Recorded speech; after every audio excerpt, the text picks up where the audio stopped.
Hello, and welcome to week 3 and 4 of Women of Virtue. Week 3 is about, the book discusses about the importance of confession. And this is something that seems pretty common knowledge, but it actually, I've noticed there have been a lot of questions as I've led the group before about what does confession really do for you? Why is it important? Is it okay just to say, well, I told God and God already knows what's going on, so I should be all right? So we spend a lot of time discussing that, and that really is a discussion, which is why I'm not putting that in the video form of this week. So, but just to understand, there are plenty of scriptures that talk about the importance of confession and what it does to bring our sin to light.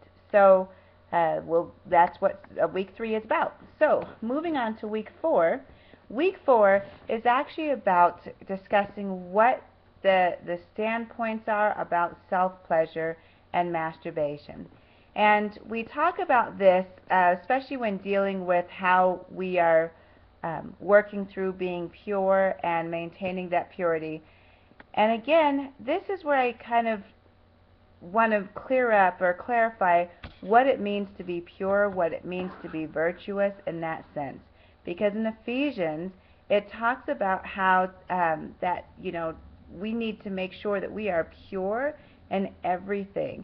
And that, basically, I'll read it to you. In Ephesians 5:3, it says, "But among you there must not be even a hint of sexual immorality, or of any kind of impurity, or of greed, because these are improper for God's holy people." And so, one of the things that trips people up about purity and what the standard is when they start talking about, well, culturally there are differences and what that meant, or things are different now, and we can't help it, or there's so many different things I hear. And really the importance is purity is really purity of your mind, of your body, and of your soul, and what you think about, what you dream about, and why that happens is really what a lot of this group discusses. And so what I want to do is share a little bit about some of the scriptures that are used, again, in the workbook. That's something that you order from me, and as you go through the group, we can get those going.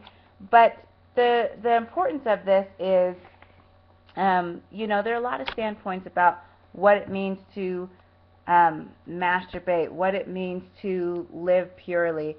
And the truth is, masturbation is often something we do as a result of trying to understand how we can feel better about circumstances that have gotten us down, when we feel we're not good enough. So this is not just a single thing.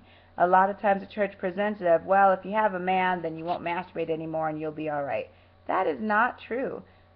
Many married women also struggle with masturbation, especially because their idea of a good sexual encounter or relationship has been altered by a past relationship, or the media, or what they see on TV, or just even their own fantasies. Sometimes we want to be immediately understood and regarded, and when you think of the daydreams you have, especially those that are sexual in nature or just intimate in nature, it's important to remember most of the time you feel really good about what you're thinking about. You feel good about yourself. Your fantasy is about being understood and heard. You are in charge of what's going on, and this person that just can read you like a book. And because that's not reality, that is often why we end up struggling with these dreams and just falling into romance novels and watching movies and all these different scenarios where it depicts this flawless, even when I'm mad at you, you still know how to get me, and type ideal.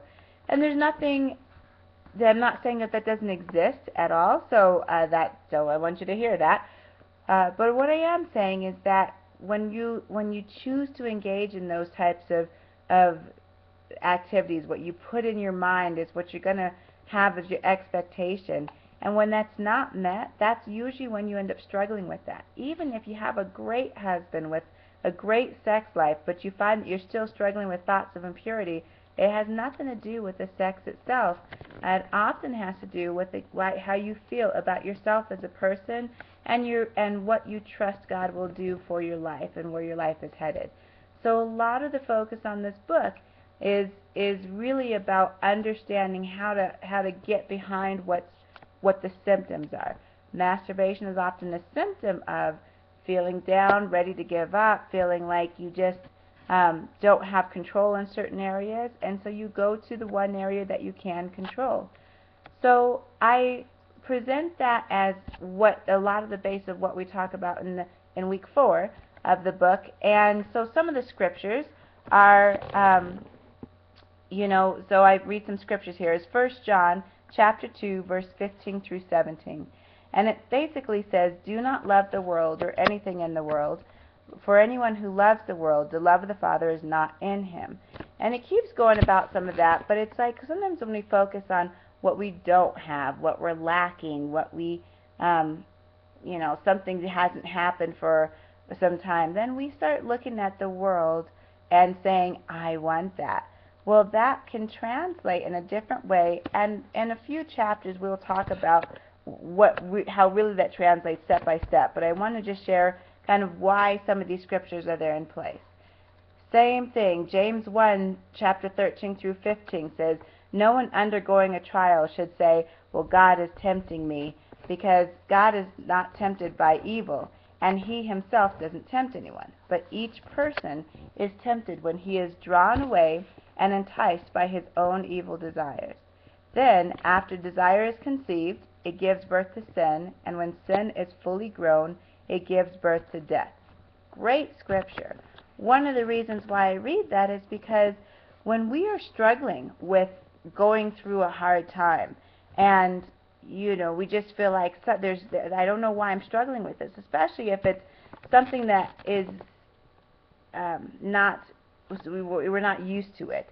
So for example, a lot of the women I help are going through something such as postpartum depression, and all of a sudden they're struggling with their purity, and they realize, well, this is not a trauma, it's not anything new, but they wonder why they're struggling with that. But when your mind says, this is a trial, this is something I'm not used to, it tries to go back to something familiar and edifying, such as having romantic or sexual fantasies, to soothe itself. So that's why sometimes you might find yourself struggling with your purity, even with your thoughts, looking at comparing yourself to other mothers, to other husbands, to other relationships, to other marriages.